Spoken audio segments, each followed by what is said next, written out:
ETF index mutual funds నేర్చుకుని stock మార్కెట్లో రాణించాలనుకుంటున్నారా? వెంటనే ఈ నెంబర్కి కాల్ చేయండి.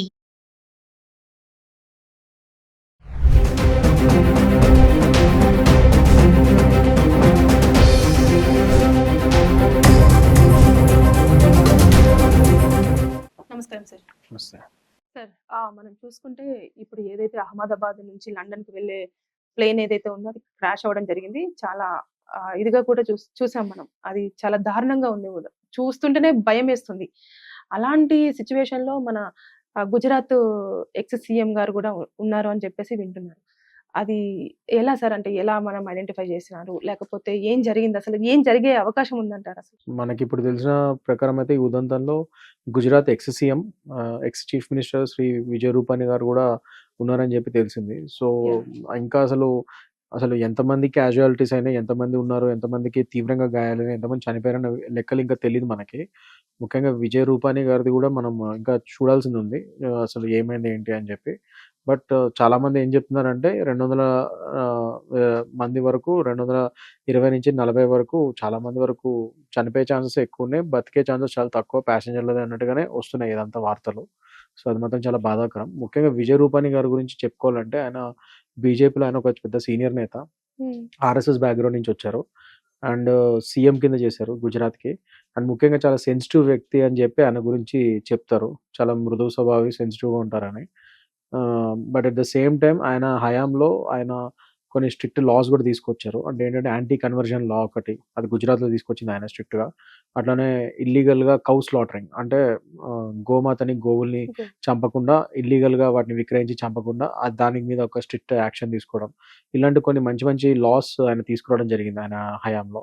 సో ఒక మంచి పేరొందిన వ్యక్తి, ఒక మంచి పెద్ద వ్యక్తి అండ్ గొప్ప లీడర్ కూడా ఆయన. అండ్ సీఎం అంటే కింద కూడా మంచి చేశారు. ఒక మంచి నాయకుడిని మనం కోల్పోయామంటారా సార్? 100% అండి. ఇవాళ రోజు చాలా బాధాకరం. ఎందుకంటే ముఖ్యంగా భారతీయ జనతా పార్టీలో గాని అండ్ ఆర్ఎస్ఎస్‌లో గాని ఆ బ్యాక్‌గ్రౌండ్ నుంచి వచ్చిన వాళ్ళు ఎప్పుడైనా సరే ఇవాళ రోజు చూసుకుంటే చాలా గొప్ప లీడర్సే వచ్చారు. సో అందులో ఈయన కూడా ఒక మంచి వ్యక్తి అండ్ పెద్ద లీడర్ ఆయన. బట్ అన్‌ఫార్చునేట్‌లీ ఇలా అవ్వడం చాలా బాధాకరం ఇది. సో అదైతే నిజంగా అసలు ఎవరు జీర్ణించుకోలేకపోతున్నారు. ఓకే. ఇప్పుడు మరి కార్యకర్తలు కానివ్వండి, వాళ్ళు కానివ్వండి ఎలా రెస్పాండ్ అవుతున్నారంటారు సార్? అంటే ఇప్పటి వరకు కూడా ఆయన ఎక్కడున్నారు? అంటే మొత్తము ఎవరు కూడా బ్రతికే ఛాన్స్ లేదు సార్. మనం చూస్తుంటే ఆ సిట్యుయేషన్‌ని చూస్తుంటే ఛాన్స్ అయితే లేదు. సో ఇప్పుడు మనం పీసెస్‌గానే చూడాలి ఎవరిని చూసినా కూడా. సో దాన్ని ఐడెంటిఫై చేసి తీసుకొస్తుంటే అది కార్యకర్తలు ఎలా గానివ్వండి, ఫ్యామిలీ మెంబర్స్ కానివ్వండి ఎలా రిసీవ్ చేసుకునే అవకాశం ఉందంటారు? ముఖ్యంగా ఆయన ఇవాళ రోజు ఏంటంటే అది లండన్‌కి ప్రయాణమయ్యారు. వాళ్ళ మిసెస్ అక్కడ ఉన్నారంట. సో ఆవిడని ఇండియాకి బ్యాక్ తేయడానికి ప్రయాణమయ్యారంట. ఆవిడ అక్కడ లండన్‌లో ఉన్నారు కాబట్టి తేయడానికి వెళ్తున్నారు. సో ఇది చాలా బాధాకరం. అండ్ ముఖ్యంగా అక్కడ లోకల్ బీజేపీ అక్కడ గుజరాత్ గవర్నమెంట్‌లో ఏదైతే బీజేపీ పార్టీ ఉందో, సో వాళ్ళు కూడా ఇప్పుడు అక్కడ లోకల్ హాస్పిటల్స్‌లో వాటిలో చెక్ చేస్తున్నారు. అసలు ఏంటి పరిస్థితి? ఎక్కడున్నారో? ఆయన బాడీ ఏమన్నా దొరుకుతుందా? లేకపోతే ఏమైనా ప్రాణాపాయ స్థితిలో ఉన్నారా? నిజంగా బతికే ఉన్నారా? లేకపోతే ఏంటనేది ఇంకా తెలియాల్సింది ఉంది క్లియర్‌గా.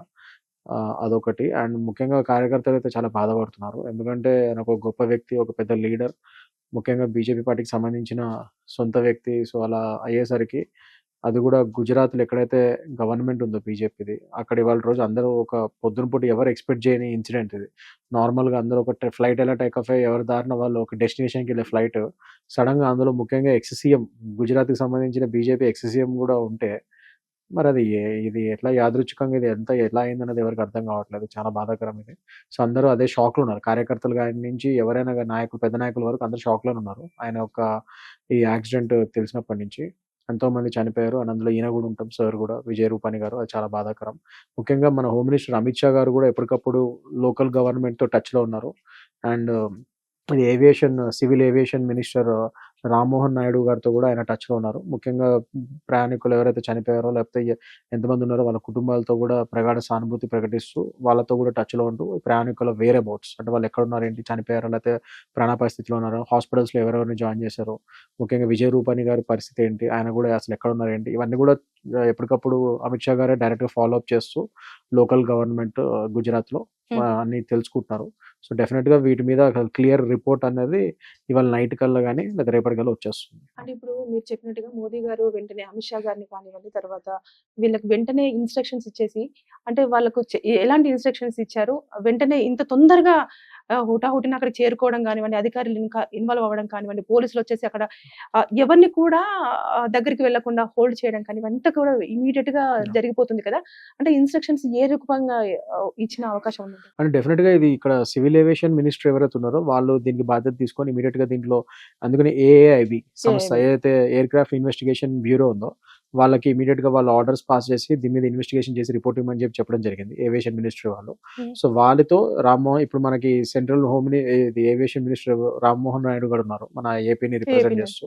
సో ఆయన ఉన్నారు కాబట్టి ఆయనతో ఇమీడియట్ గా మన హోంమంత్రి అమిత్ షా గారు కూడా డైరెక్ట్ టచ్ లోకి వచ్చి దీని మీద ఇమీడియట్ రిపోర్ట్ కావాలి, అసలు ఏం జరిగింది ఎంత మొత్తం ఇన్వెస్టిగేషన్ రిపోర్ట్ అంతా క్లియర్ గా చేసి మొత్తం నాకు ఈవినింగ్ కల్లా రిపోర్ట్ ఇవ్వమని చెప్పడం జరిగింది. At the same time Modi గారు కూడా ఎప్పటికప్పుడు ఏవియేషన్ మినిస్ట్రీతో అండ్ అమిత్ షా గారితో కూడా టచ్ లో ఉండి మొత్తం అంతా తెలుసుకోవడం జరుగుతుంది. As per the protocol immediate గా అసలు ఏ యాక్సిడెంట్ అయినా సరే ఇట్లాంటి నేషనల్ డిసాస్టర్ ఏమైనా అయితే ఇమీడియట్ గా సెంట్రల్ గవర్నమెంట్ యాక్షన్ తీసుకుంటుంది. సో ఇమీడియట్ గా దాని ప్రకారంగానే ఇవాళ రోజు ఈ డిసాస్టర్ రెస్పాన్స్ టీమ్ కానీ లేకపోతే అక్కడున్న ఫైర్ ఇంజన్ సిబ్బంది కానీ ఆ లోకల్ గవర్నమెంట్ అందరూ ఇమీడియట్ గా పంపించడం జరిగింది. And the same time central Amit Shah గారు కూడా సెంట్రల్ హోమ్ మినిస్టర్ ఆయన కూడా సెంట్రల్ ఫోర్సెస్ ని కూడా మీకు కాల్ వస్తే సెంట్రల్ ఏజెన్సీస్ కూడా పంపిస్తానని చెప్పి వీళ్ళకి వాగ్దానం చేయడం జరిగింది. దాని ప్రకారంగానే సెంట్రల్ గవర్నమెంట్ ఏజెన్సీస్ వాళ్ళ ఆఫీసర్స్ ని కూడా ఈ ఇన్వెస్టిగేషన్ లో కానీ లేకపోతే అక్కడ ఉన్న ప్యాసింజర్స్ కి వాళ్ళకి హెల్ప్ చేయడానికి కానీ శతగాత్రులు కానీ మృతులు కానీ వాళ్ళని హెల్ప్ చేయడం కానీ దాని గురించి కూడా ఇక్కడ సెంట్రల్ ఫోర్సెస్ ని పంపించడం జరుగుతుంది. కానీ ఏదేమైనా సరే కానీ చాలా దిగ్భ్రాంతికి గురి అవ్వాల్సిన సమయం సార్ ఇది.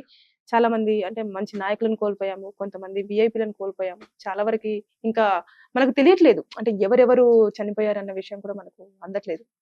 సో శాంతి చేకూరాలని మనం కోరుకున్నాం సార్ ఈ video through. Thank you sir. Thank you.